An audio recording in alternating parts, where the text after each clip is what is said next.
users under this legislation. This is the investment that our country must make to the men and women who serve, and this is the cost of war. The veterans who are serving today cannot wait any longer. Their families are counting on us. They're counting on Congress, and we must deliver. I now want to recognize another one of my colleagues, Dr. Ruiz, who has been working tirelessly on this issue and brings great expertise as a medical professional to our committee and to the Congress to share his remarks and his story about the work that he's been doing for so long on this issue.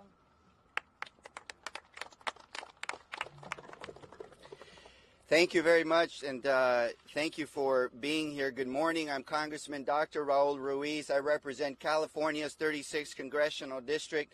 I'm an emergency physician, public health expert, trained in humanitarian disaster aid, and I'm also the co-founder and co-chair of the bipartisan Burn Pits Caucus in the House and the bicameral Burn Pits Caucus in the House and the Senate. I want to thank Chairman Takano for his leadership, all of the VSOs and their leadership who have worked tirelessly for their members to bring this to where it's at. And I also want to thank Congresswoman Luria, Congresswoman Slotkin, and the Jon Stewart, John Field. It is no doubt that because of their outreach and their advocacy that we are where we are today. And I'm here because of the clarity of the problem. You see, our government does not hesitate to send our young, healthy men and women to fight the wars that they determine are needed. But they come back, and although they survive the battlefield, they are delayed casualties of war due to their exposure to terrible substances, toxins, that can cause respiratory illnesses, cancers, and autoimmune diseases years later. This is a self-inflicted Department of Defense wound on our service members. Then, when they come home, they face bureaucracy. And for many years, they were denied recognition that their shortness of breath could have been due to their exposure to the toxic smoke and plume that they breathed in while they were serving our nation. Some Department of Defense doctors told them that they were just making excuses. You just want to leave the service. Some of our veterans, and you'll hear stories today, would require 100% oxygen in order to breathe and stay alive at all times. These are young, healthy men and women that have no other risk factors in their lives to then suddenly have subtle shortness of breath when they walk upstairs, when they can't go for their 5-mile runs in the morning. That leads to anxiety. That leads to depression. That leads to suicidal ideation when they realize they cannot provide for their spouse, for their children. That is the human element of this horrendous circumstance that our service members and our veterans find themselves today. And that is why it is so important that we recognize this self-inflicted wound, that we recognize the service connectedness of their illness and their pain and suffering to their service for you, for me, for our children, for our parents, for our nation. This bill does just that. It has components, and the way it's laid out is very, very similar to the bipartisan legislation that I introduced with Senators Gillibrand and Rubio and Congressman Fitzpatrick, the Presumptive Benefits for Warfighters Exposed to Burn Pits and Other Toxins Act. The Honoring Our PACT Act has presumption of service-connected illnesses to receiving the care and the benefits that our veterans need, deserve, and earn. Anything less than that is failing our veterans. Anything less than recognizing that presumption of service-connected illnesses is delaying further for possible decades the care and the benefits that they and their families need.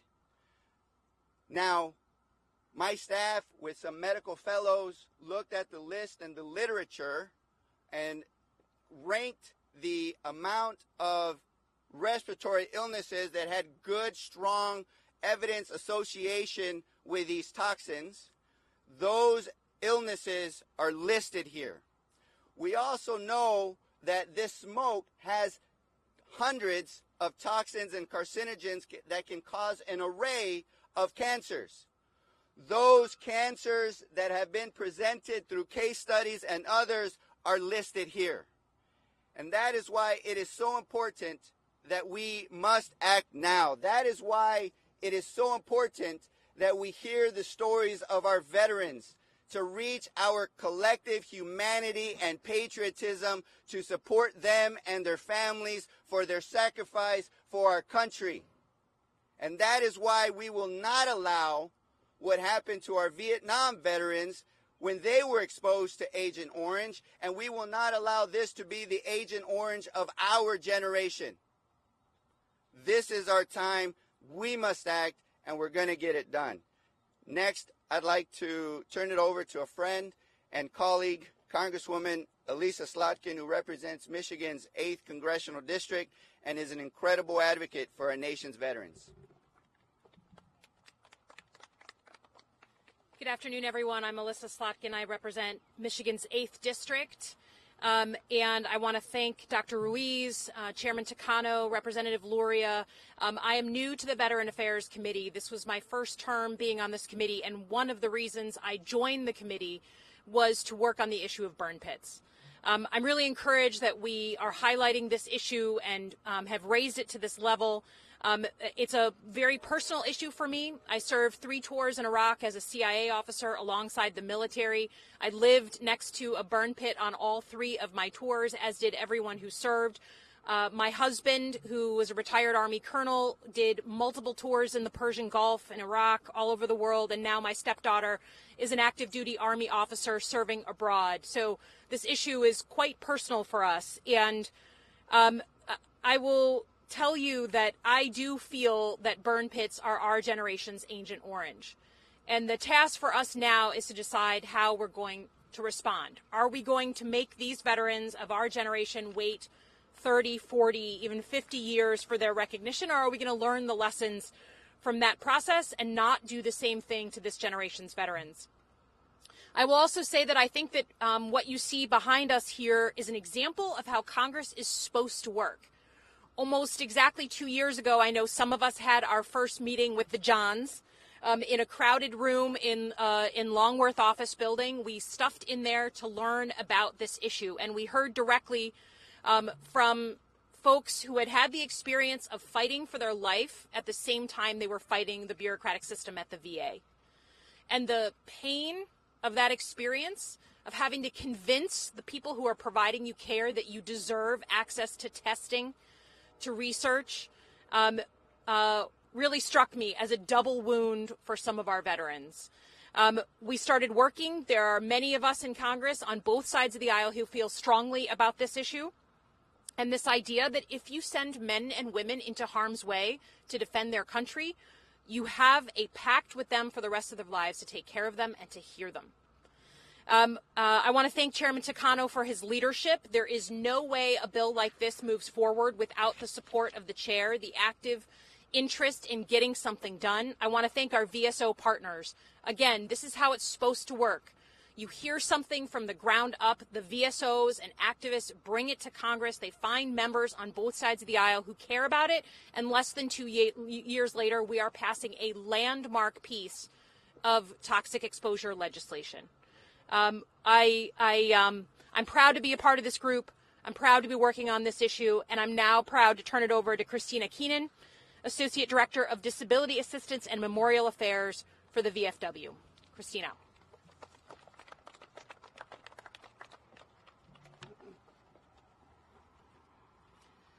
On behalf of the men and women of the Veterans of Foreign Wars of the United States and its auxiliary, I appreciate the opportunity to speak today about the Honoring Our PACT Act. I'm an Army veteran of the post-9/11 era. My mother was an Air Force veteran of the Vietnam era. She passed away recently from interstitial lung disease, one of the conditions listed in this legislation. One of her nurses stated that this disease was very rare but often seen in veterans. We'll never know if this rare disease was linked to her time in service because she passed away days after receiving her diagnosis. Many veterans of her generation didn't trust VA to treat their health conditions resulting from their service. Unlike veterans today who are filing claims for conditions related to toxic exposures, attempting to access VA health care only to be denied or turned away. Toxic exposures have touched every generation of veterans and has become synonymous with service. Congress has the power to change the process through which the Department of Veterans Affairs grants benefits for veterans suffering from conditions associated with toxic exposures. The Honoring Our PACT Act would help millions of veterans by establishing a framework to address any exposure, foreign or domestic, past, present, and future. This legislation would add to the VA's list of presumptive conditions related to burn pits and other exposures. It would help atomic veterans, Vietnam-era veterans, including those who served in Thailand, Cambodia, and Laos. It would help veterans who served in the Middle East, Afghanistan, at K2 in Uzbekistan, and beyond. Additionally, this legislation would provide health care for all toxic exposed veterans. We urge Congress to do the right thing for our veterans and not wait for VA. The piecemeal approach of the past, of passing separate pieces of legislation for each exposure, location, or condition, is simply a disservice to our veterans, many of whom cannot wait any longer. Now is the time to pass a comprehensive solution. Congress has the opportunity and the responsibility to ensure that the vital care and benefits are provided for those who served and sacrificed for our nation. The VFW thanks Chairman Takano, Chair Luria, Congressman Ruiz, Congresswoman Slotkin, and all the members who are part of this legislation, Jon Stewart and John Field, and our fellow veteran service organizations, and everyone who has brought so much attention to this important issue. The time to act is now. Thank you. I'd like to now introduce Joy Ilham, National Legislative Director for the Disabled American Veterans.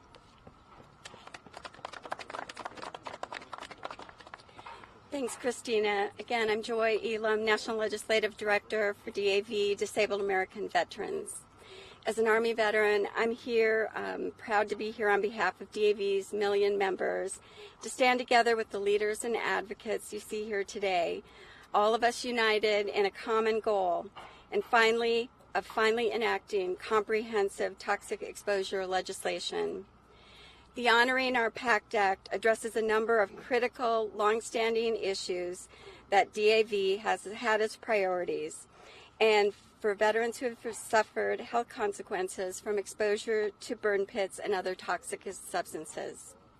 The legislation includes critical provisions to establish a concession of exposure to airborne hazards from burn pits, provide needed health care for toxic exposed veterans, create new presumptions for conditions covering burn pits, and expand Agent Orange conditions for Vietnam veterans.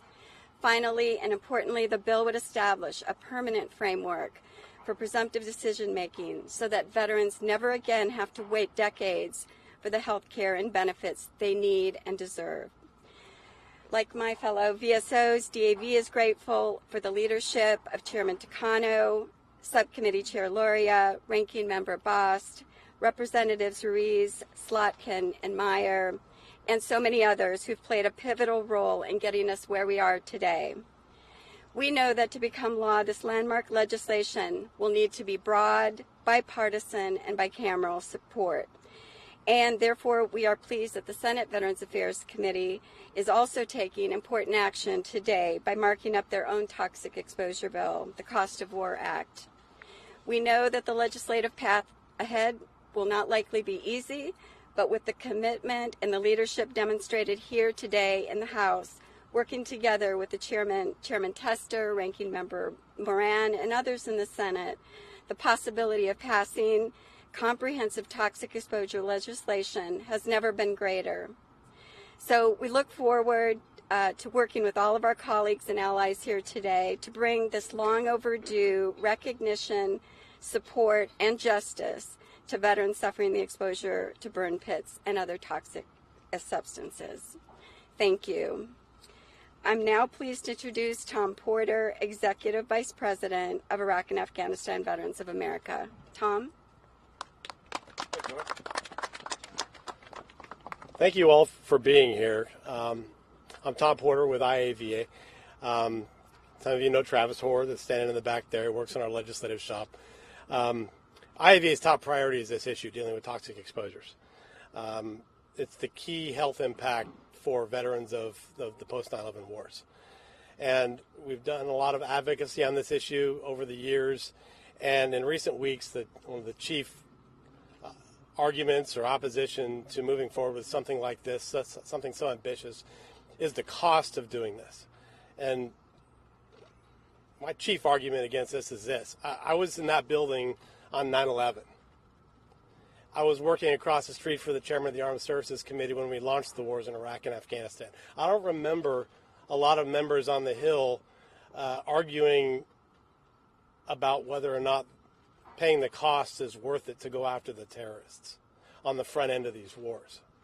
So we shouldn't be raising the same concerns on the back end of these wars when we're still paying the same costs of war, whether or not this cost is worth paying. It's worth it. You've all heard how many of these veterans of Iraq and Afghanistan and the post 9/11 conflicts, you've all heard how many exposure that they've suffered. I won't give you all the stats of that, but just to give you a little bit, IAVA does an annual survey of post 9/11 veterans within our membership, and so huge of an impact that 8 in 10 of post 9/11 veterans say that they've suffered toxic exposures during their deployments, and more than 80% of those say they're suffering health impacts due to those. And so that's why we have to do this, and we have to do this now. We're pleased to be working here with Chairman Takano. He's been a true champion and a good friend of ours over the years. Sometimes he's been the only one in our corner, and we really appreciate your friendship on this, and we know that you're going to stick with it. We know that your colleagues are going to stick with it. It means a lot to us, and we know that you're going to see this through to the end. Congressman Ruiz, it means so much to Congressman Ruiz. He would come across to the Senate side, believe it or not, to come and talk toxic exposures when we were trying to develop this legislation. So thank you all, and we have your backs going forward, so please don't quit on us, because we're not going to quit on this either. No one in Congress should pretend to honor the sacrifices of our troops on this 20th anniversary of the 9/11 attacks while not paying for the full cost of war and supporting these injured veterans. But when I volunteered to deploy overseas, no one asked me how I was going to pay for it. Everyone needs to understand the war isn't over for service members when they get back to the U.S. The war continues and the impacts to our health, oftentimes years afterwards, and our government needs to ensure that they get the care that they deserve. Thank you very much, and thank all of you.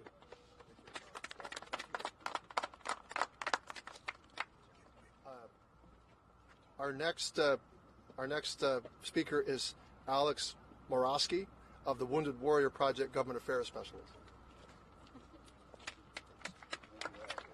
Thank you, Mr. Chairman. Good morning. My name is Alex Morosky with Wounded Warrior Project. I want to start off by thanking Chairman Takano for inviting us to participate in this event, and then also recognize Representatives Luria, Ruiz, and Slotkin, as well as our fellow VSOs Jon Stewart and Jon Stewart. It's good to be here with all of you today. As it's already been mentioned, this year, September 11th, will mark the 20th anniversary of the beginning of the global war on terrorism.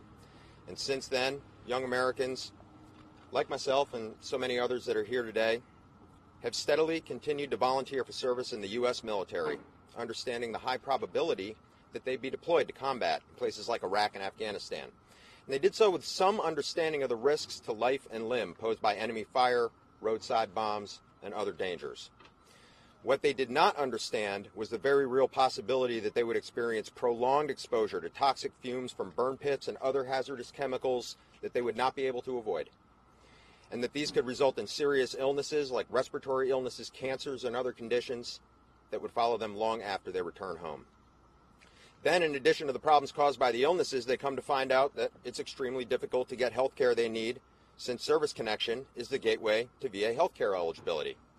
And their claims for service connection are denied largely because they either can't prove the exposure occurred while in service, which is often never documented in the first place, and without being able to show proof of exposure due to lack of records, VA is not willing to say that their illnesses were caused by the exposure. So veterans find themselves in a catch-22 without access to benefits or care. In fact, we estimate there's as many as 750,000 Iraq and Afghanistan veterans who are currently ineligible for VA health care enrollment due to the fact that they've been unable to establish a service-connected disability within 5 years of discharge. That's 750,000 veterans who served in areas of known exposure who are now operating without a safety net should they become ill. And we don't think that any of them should ever be turned away from the care that they need. Unfortunately, this isn't unique. Vietnam veterans face similar challenges gaining access to care and benefits from exposure to Agent Orange.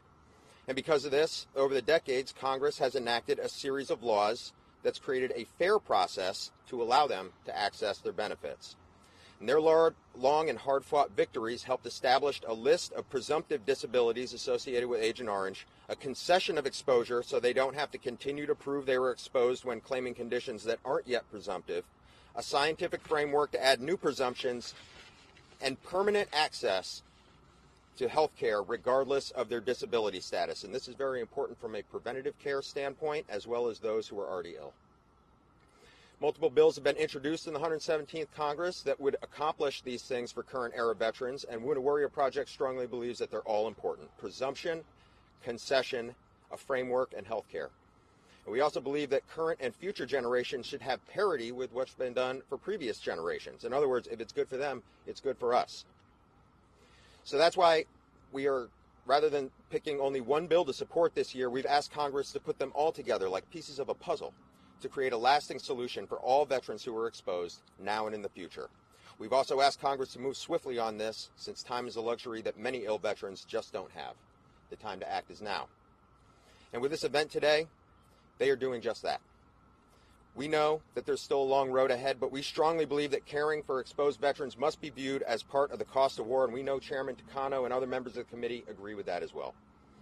So once again, we'd like to thank Chairman Takano for making this issue a top priority, and we look forward to working with him and the committee to get a comprehensive toxic exposure bill over the finish line this year. And with that, I'd like to introduce the speaker who really needs no introduction. He's a highly dedicated and tireless veterans advocate and a person we are very fortunate to have with us on this issue, Mr. Jon Stewart. John. Hey guys, we are almost halfway through our program. And today really reminds us to give a hat tip to our founding fathers who in their infinite wisdom looked around our majestic country and all the temperate climates and thought to build the Capitol in a humid, fetid swamp. And I urge you all watching at home, if you have not been to Washington, D.C. for its Dead Cicada Festival, you really should come by. It's a sight to behold. The majestic cicada on the ground, squished by many Brooks Brothers loafers. So when Rosie Torres of the group Burn Pit 360 contacted John Field and myself because she noticed there was a great analogous situation happening with our veterans that happened with the 9/11 community due to exposures, you know, we jumped at the chance to offer any help or any service that we could possibly offer. And when we came down and we first started having our meetings with the various VSOs and the various stakeholders of the issue, back when people could meet indoors in close quarters, it was really fascinating. Because we asked all the veteran service organizations and all these groups, what would fix this problem? And they all said the same thing. Well, we need a presumption of the various cancers and respiratory illnesses and immunodeficient disorders and lymphomas that are occurring in the veterans population for all these toxic exposures. And we need a way around the VBA, the Veterans Benefit Association, because that's the access to care.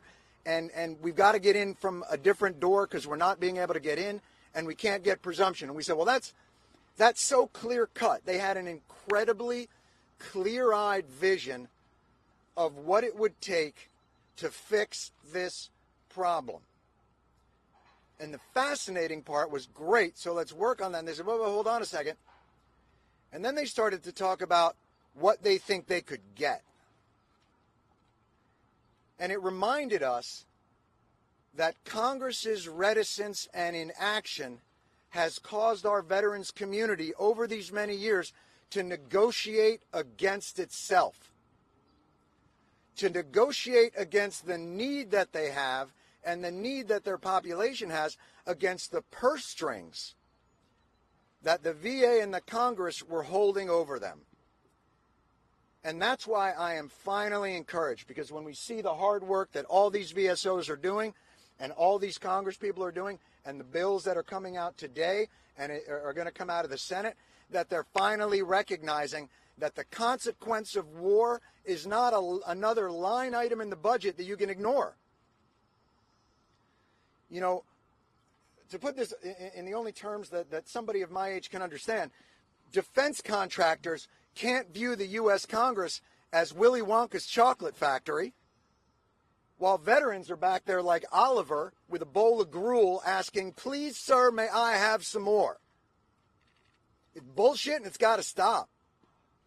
And if these bills can finally end this cycle for the veterans, and as Alex said, for future veterans, then we have to get this done. And the conversation should no longer be about, do we have the need, and should there be presumption? It should purely be the House and the Senate and the VA and the President of the United States getting together to talk about how to implement these programs efficiently and smartly so that these veterans finally get the care. You know, we can't brag about, hey, man, it took us 21 years to recognize the toxic toll on Vietnam veterans, and we've done it in 19. Not good enough. And so these guys have put in place a framework that's going to address this injustice for good. And we can't let up. And so our job is only to make sure that the pressure continues and the kind of numbers crunching that goes on. It can't be about, geez, I don't know if we should add head and neck cancers because that's going to add another $100 million. Like, no more. What's the need? What's the way to implement to get the need cared for? And let's get the damn thing done. So thank you all very much, and I really appreciate it. And I want to introduce partner in crime, Mr. Jon Field. I want to thank Mrs. Stewart for the opening act, because I'm the real show. 6 weeks ago, we stood a couple blocks from here, and I said we're going to get a bill passed this year. We're going to get a bill passed this year. Then I said, why aren't we talking about the VA implementing a system? We've had 6 weeks to have that discussion. We're 6 weeks into that press conference to this one, to one they're going to do later in the Senate to introduce their bill. We have a presumptive bill. And when the two chambers get together to negotiate, this is now presumptive. So Congressman so-and-so or Senator Yahoo can't go, well, let's cut this illness out and let's cut that toxin out. Let's cut that country out. This is presumptive. If you presume that this toxin caused that cancer, then you can't say, well, that toxin didn't cause that cancer, when we know it does. So if it's presumptive, it's broad. So if you're going to introduce a bill over there that has 7 illnesses, and you introduce a bill over here that has, how many? 28 illnesses, then when this goes to conference and they reconcile and they negotiate, it better have 28 or more, not 7. Because then we're leaving these men and women behind. I've been coming here for 17 years. Nobody's going to outwork John or I. No one's going to outsmart us. Nobody's politics are bigger than our will. Nobody's politics are bigger than our empathy. This bill has empathy. Empathy. What a concept. Congress, empathy. It can be done. We can truly make this a bipartisan effort where America is going to get behind this, and no one's constituents are going to say, oh my God, I can't believe you helped veterans, just stupid, I'm not voting for you. Never going to happen. Never going to happen. But today, starting today, the VA could be the hero in all of this. The VA can take the ball and run with it. And the VA can say to the Senate and the House, we want to work with you. We want to implement when those people come forward. We want to take care of our heroes. The best of what this nation has ever offered are our service members. We want to help them. Thank you.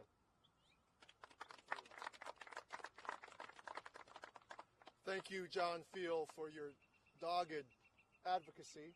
I just noticed the birds started to sing as they were singing amen. That's amen and bird talk. And, I want to thank Jon Stewart, who I heard drove twice, but I know the reason why he went back to New York now is that he did not want to stay here in Washington with the cicadas. So I now open it up for questions from you all. Yes, go ahead. I have a question. So obviously all of these pieces of the comprehensive bill are important. Is there a risk of putting this all together in a comprehensive bill and then conferencing with the Senate and losing pieces of this when each of these bills matter to a veteran? Would it be, more beneficial to take something like the war fighters, burn pits, toxic burn pits exposure, get that passed and make sure they get the help they need? Or how do you see this going forward, and how do you ensure that every veteran gets these benefits? I think the experience of our Vietnam War veterans, and I want to be especially thankful to that generation of veterans, has really taught us a lesson. I was the chairman that got the Blue Water Navy bill through, and I don't say that as a matter of pride. I say that as a matter of almost sheer relief that we got it done. After 10 years, my colleague Tim Walz got that bill through to acknowledge just a big piece of what should have been included in the beginning. It should not take decades for any group of veterans to get what is justly due to them.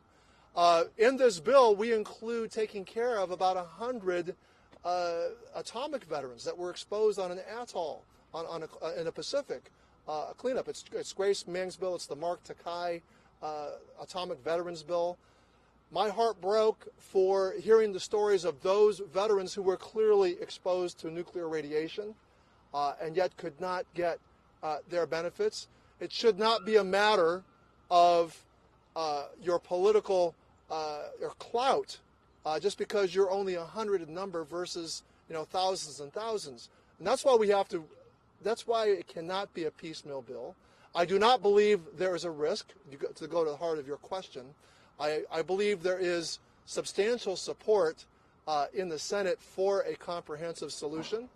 The question to me is, will the Senate be bold and include presumptions?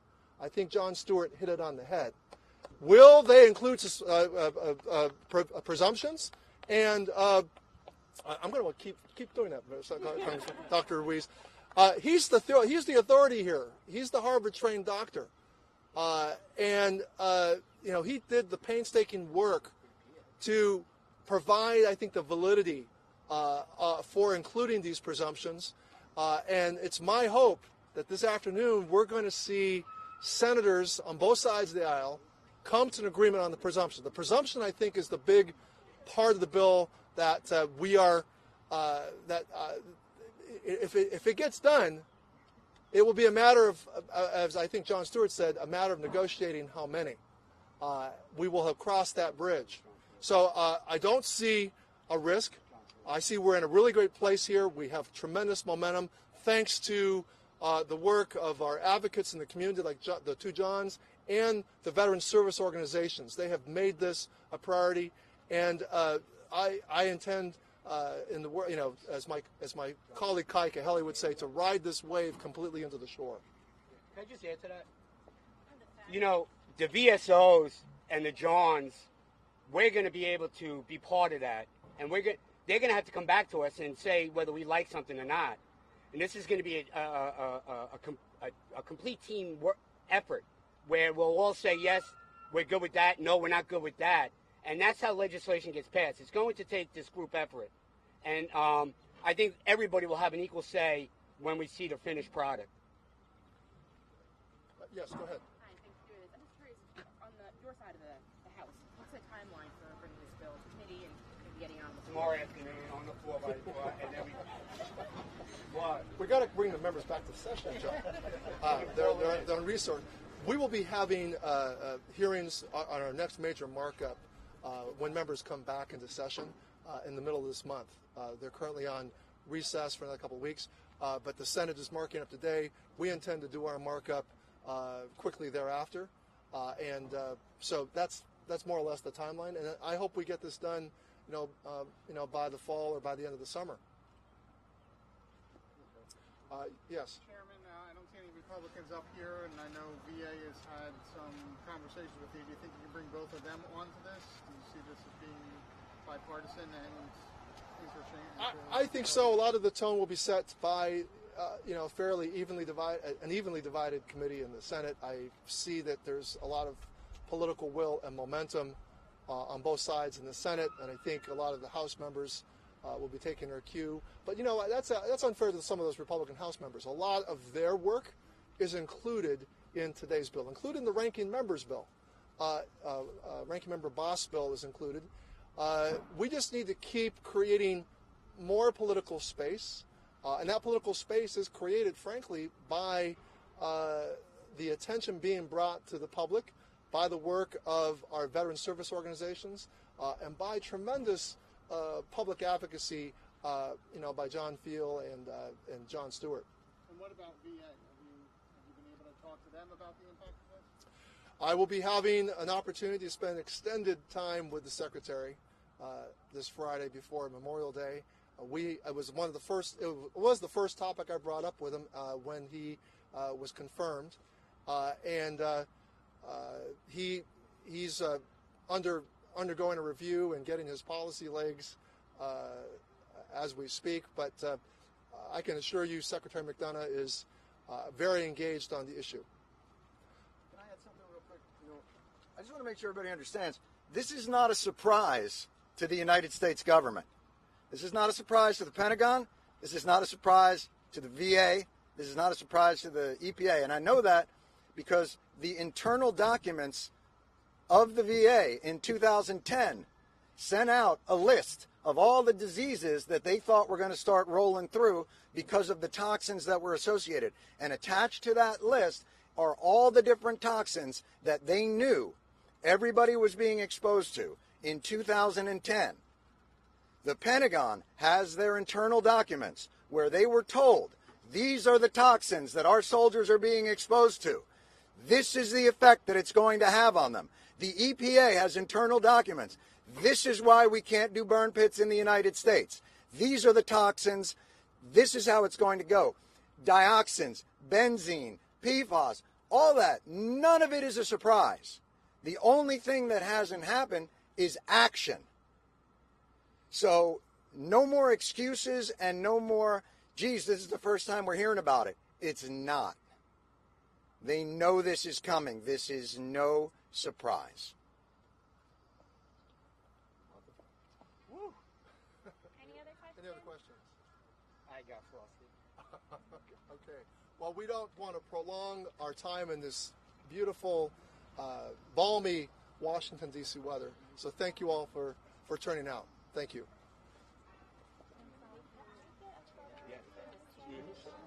John.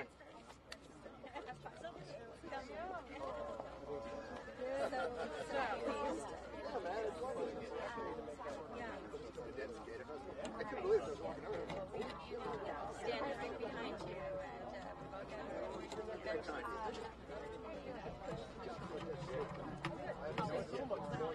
Not trying to name my band. That's me. That's Tatus, man. We're an army family. That's all right. That's all right. We were a Navy family. You know what? It was our leadership.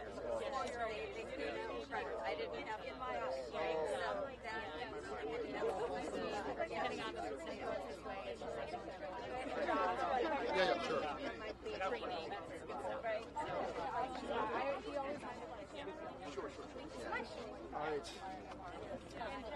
All right. All right. Thank you, brother. Thank you. That's great. I'm actually feeling encouraged for the first time on this stuff, so we'll see what happens. But hopefully they're not going to nitpick, They're going to understand what the problem is.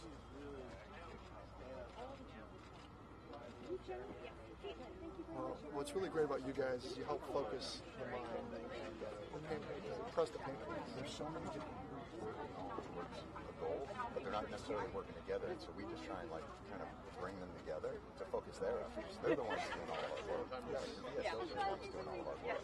Well, it was really helpful. I think a couple of years ago, we have a round table quarterly with the speaker, and they all were singing off the same page. What's the big one? They all said it's a topic exposure. I mean, everyone said the same thing, and that clarity. This guy, this guy, he actually knows what he's talking about.